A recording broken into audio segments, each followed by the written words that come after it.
Hello everyone, দেখো এখানে আমি লেস কুরকুরে নিয়েছি। আজকে লেস কুরকুরে মাখা বানাবো। ফারিহারিসের জ্বর, তাই দোকান থেকে নিয়ে আসলাম লেস কুরকুরে। ওদের মুখের স্বাদ নেই, খাবার খেতে পাচ্ছি না, তাই এটা নিয়ে আসলাম। এখন আমি মাখবো। তো চলো দেখে নিই কীভাবে লেস কুরকুরে মাখা বানালাম।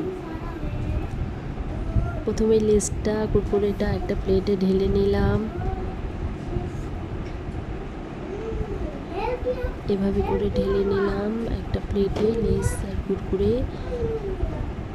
তারপরে এতে দিব আমি একটু পেঁয়াজ কুচি, একটু গাছের গন্ধরাজ লেবু। আমার গাছের গন্ধরাজ লেবু ধরেছে, সেখান থেকে একটা তুলে নিয়ে এসে একটা লেবু চিপে দিয়ে দিলাম।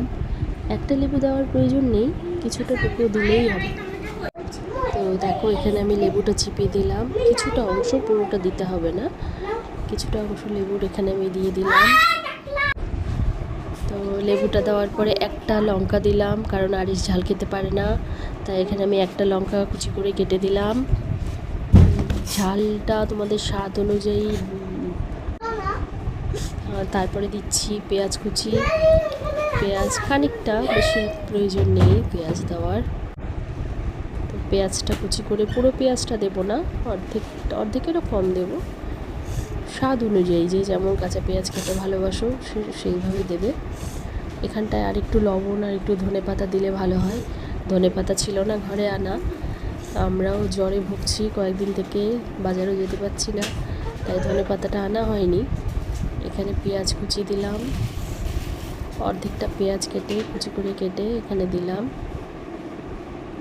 ধনেপাতা নেই, ধনেপাতাটা অপশনাল, যে যেমন খেতে ভালোবাসে, ফ্লেভারের জন্য দিয়ে দিলাম। তো দেখো তৈরি হয়ে গেল আমাদের লেস কুরকুরে মাখা। এবার একটু চটকে নেব সব কিছু দিয়ে, একটু লবণ, একটু ধনেপাতা, একটু সর্ষের তেল দিয়ে একটু চটকে নেব। জ্বরের জন্য বাচ্চাগুলো কিছুদিন থেকে কিছু খেতে পাচ্ছে না, তাই এটাতে মুখে স্বাদ আসবে ওদের। দেখো তিনজনে মিলে খাচ্ছে। এমন সময় দিশাও চলে এসেছে, তো তিনজনে মিলে খাচ্ছে।